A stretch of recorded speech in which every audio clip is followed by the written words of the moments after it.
Il y a une question qu'on ne se pose jamais. Pourquoi les Noirs sont les seuls au monde à subir autant de violence? Pourquoi les Noirs sont les seuls au monde à subir autant de barbarie, autant d'assassinats? Pourquoi? Est-ce que c'est la faute à pas de chance parce qu'il y a des gens qui n'aiment pas simplement la couleur noire? Quand tu vois des Noirs. Ou est-ce que c'est la faute à la violence? Donc il y a des gens violents quand ils tombent sur des Noirs, ils se sentent obligés d'exercer cette violence-là. Ou c'est le racisme? Oui, c'est très certainement le racisme. Mais moi, la question que je me pose, question que personne ne se pose, bizarrement. Analyse que personne ne fait bizarrement. Pourquoi les Noirs sont les seuls à subir les effets du racisme? Pourquoi? Parce que dans l'histoire, tous les peuples un peu différents de la norme ont toujours vécu le racisme, ont toujours subi le racisme. Je veux dire, les Chinois ont subi le racisme en Europe, aux États-Unis, en Amérique du Sud. Les Hindous, les Pakistanais également ont subi le racisme. Mais est-ce qu'on a tué un Hindou parce qu'il était hindou? Simplement. Est-ce qu'on a tué un Chinois simplement parce qu'il était chinois? Est-ce qu'on l'a violenté parce qu'il était simplement japonais? Pourquoi que les Noirs subissent les effets du racisme? Il y a un adage africain qui dit que quand tu ne sais pas d'où tu viens, tu ne sauras pas comment marcher et tu ne sauras pas où tu vas. Mais l'Africain ou le Noir en général, là je fais des généralités, le Noir est persuadé que, ou si vous voulez certains Noirs, sont persuadés que, ne sachant pas qui ils sont, vont atteindre leur but. Ne sachant pas qui ils sont, sauront où aller.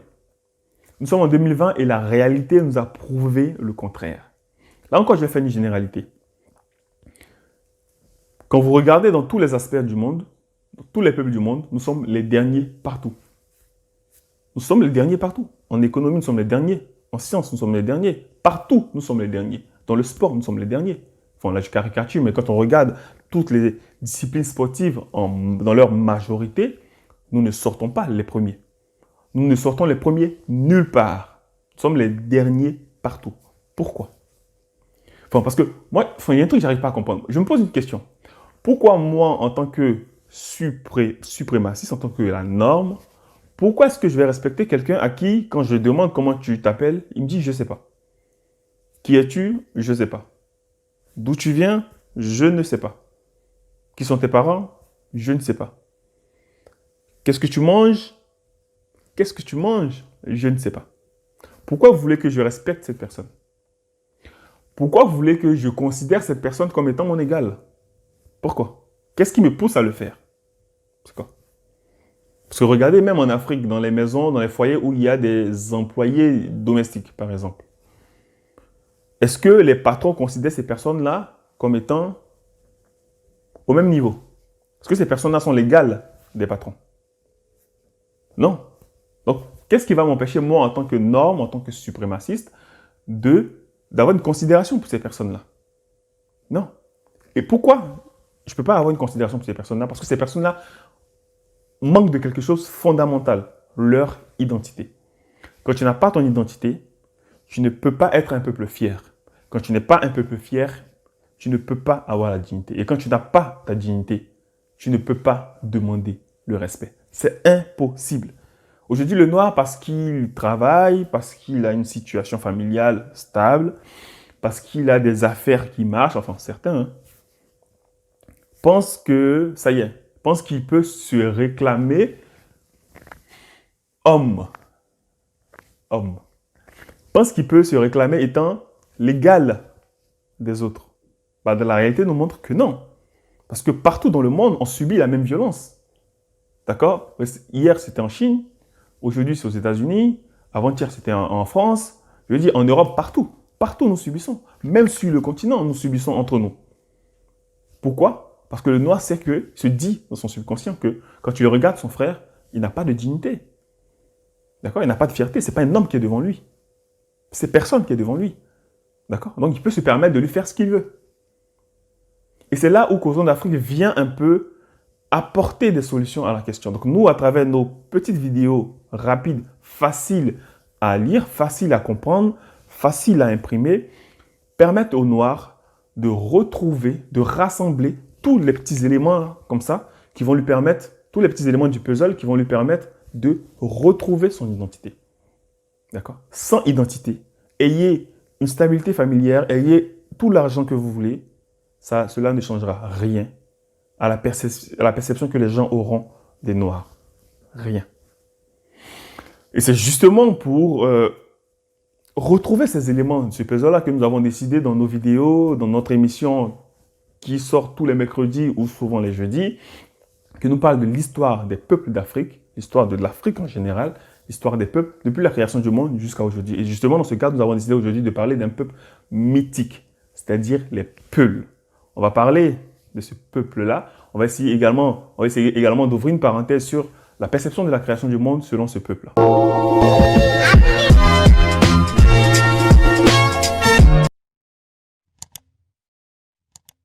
Qui sont les Peuls? Les Peuls sont des nomades et des semi-nomades dont l'origine a été fixée en Afrique de l'Est, précisément dans la Haute-Égypte. Et là, je parle de l'époque antique, dans la Haute-Égypte et également au nord du Soudan. Ce peuple-là, après la chute de l'Égypte antique, s'est un peu éparpillé, d'accord? Donc ce peuple-là, lui-même se fait appeler les Poulos. C'est vrai qu'on a dit les Peuls, mais il se fait appeler les Poulos. Et au pluriel, on les appelle les Foulbés. Ce peuple-là est un peuple en majorité d'éleveurs qui a pour bétail principal les bœufs. Donc, ce sont des éleveurs de bœufs. Le bœuf chez les Peuls est quelque chose de sacré.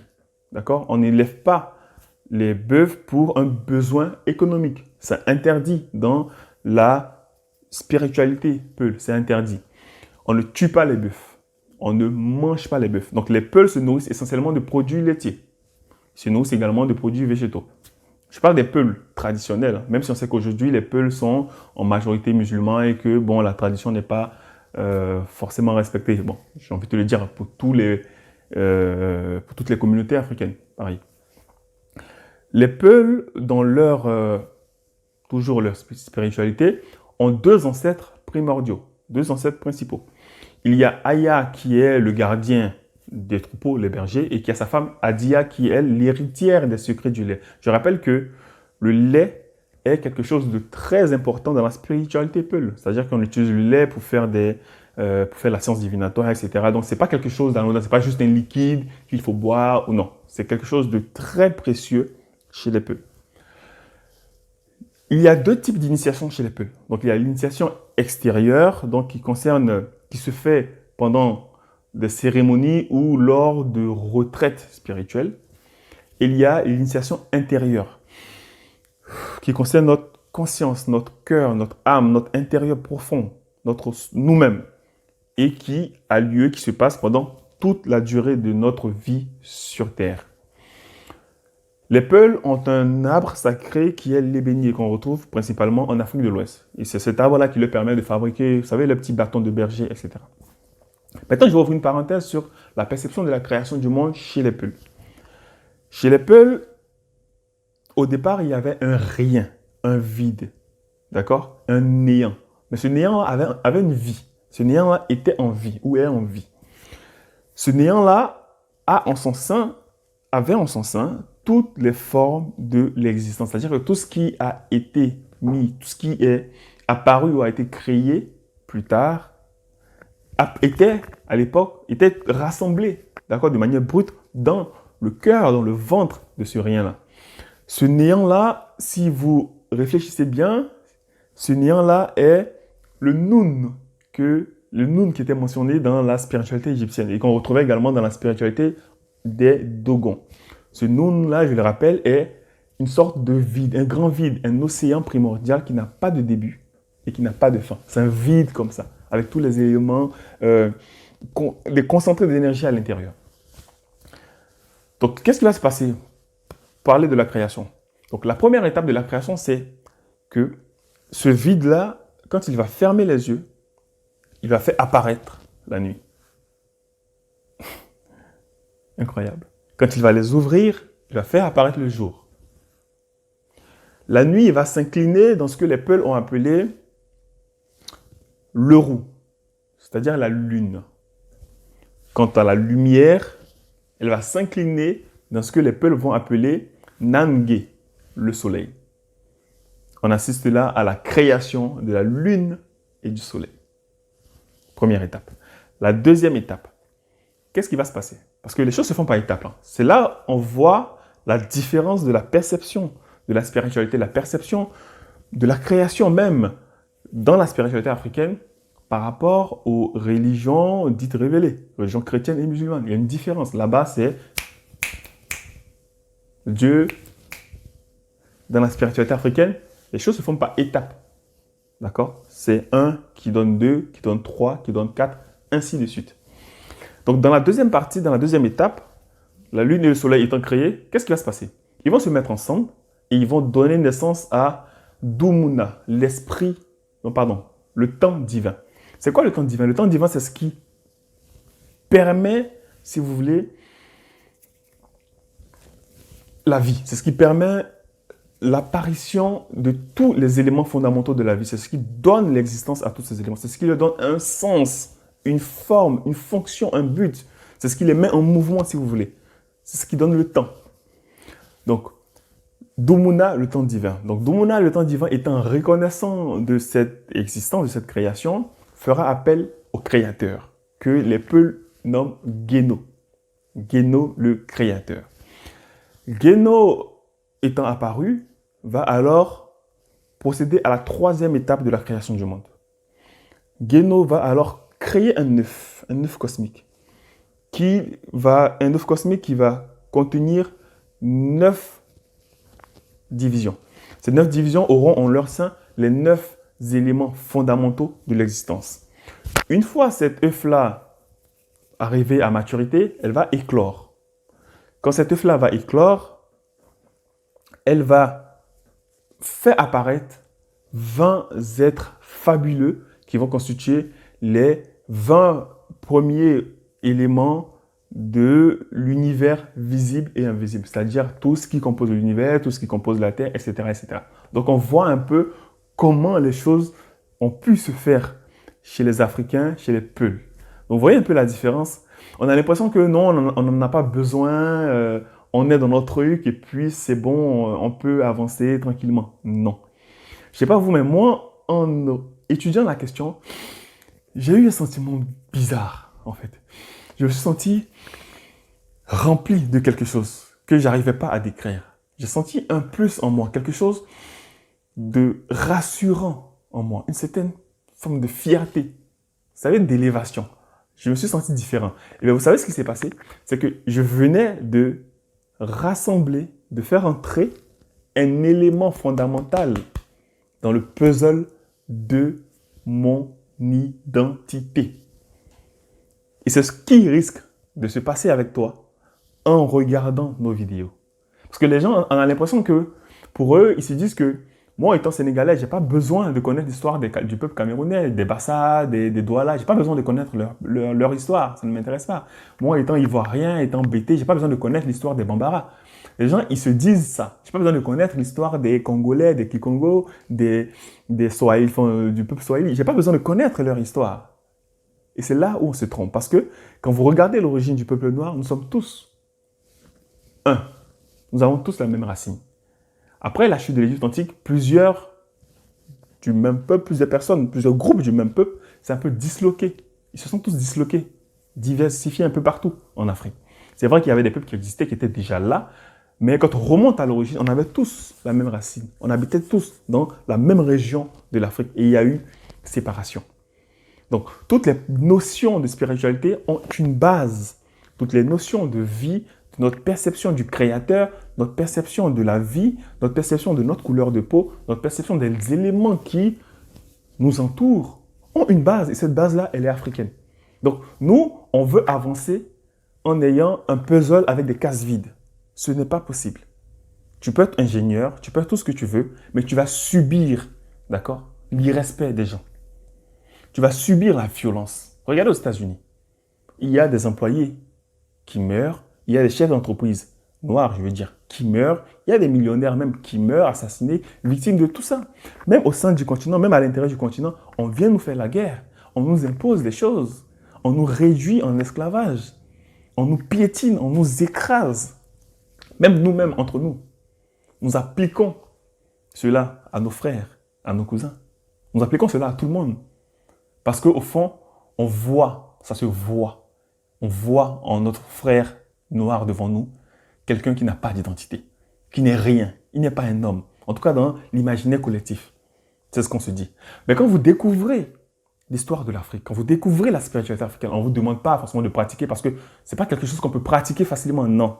C'est facile de vous dire pratiquer. Non. C'est quelque chose de très minutieux. Seuls les initiés ont le droit, le devoir ou la connaissance pour faire certaines choses. Non.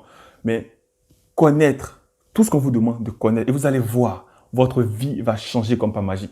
Je vous le dis parce que je suis un témoin oculaire de ce que je suis en train de raconter. Moi, je connais ma vie, d'accord, avant et après. Et je vois les différences. Je vois le changement dans mes rapports avec les gens, dans ma vie familiale, dans mes rapports avec les collègues, avec les amis. Je sens une différence. Je sens une forme d'assurance en moi. Je sens une forme de confiance. Je sais que je suis quelqu'un. Je sais qui je suis.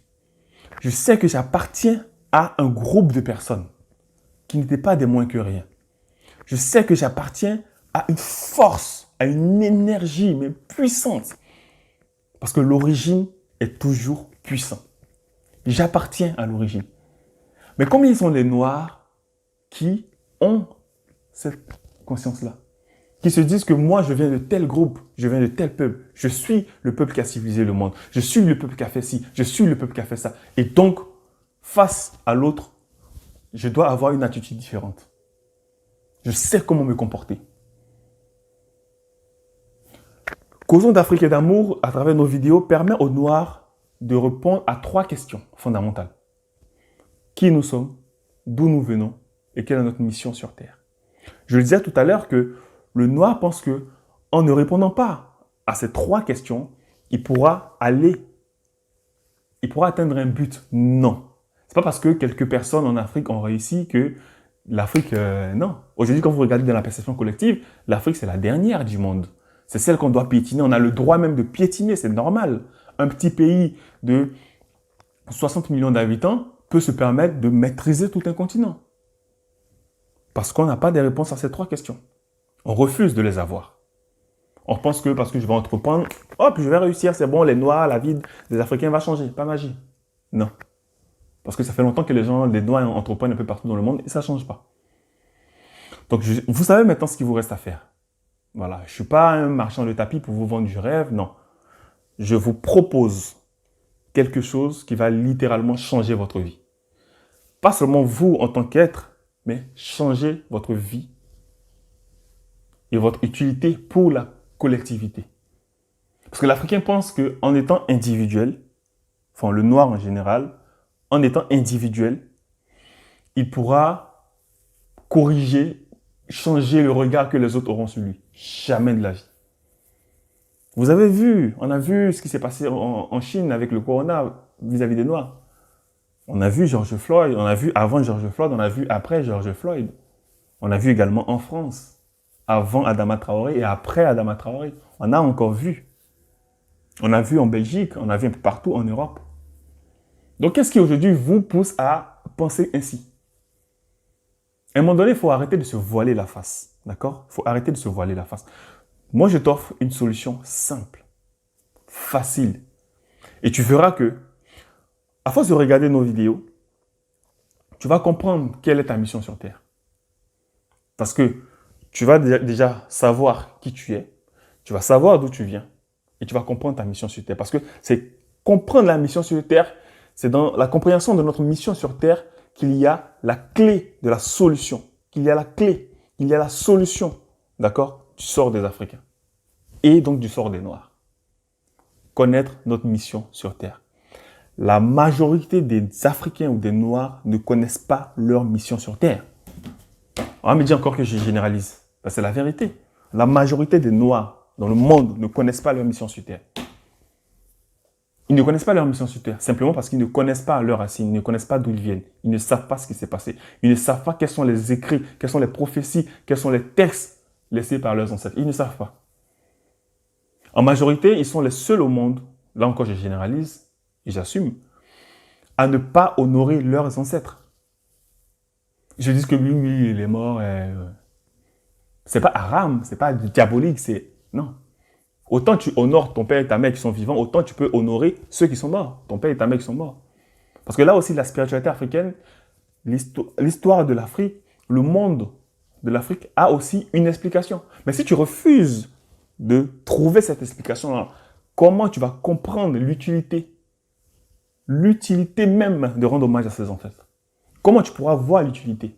Comment tu pourras en voir les bénéfices dans notre vie, sur ta vie? Parce que les choses ne se font pas au hasard. Il y a des répercussions positives. Et donc, quand tu coupes les liens, eh ben, tu coupes les liens de ces répercussions positives-là. C'est simple. Donc, je ne vais pas rendre cette vidéo longue, je vais m'arrêter là.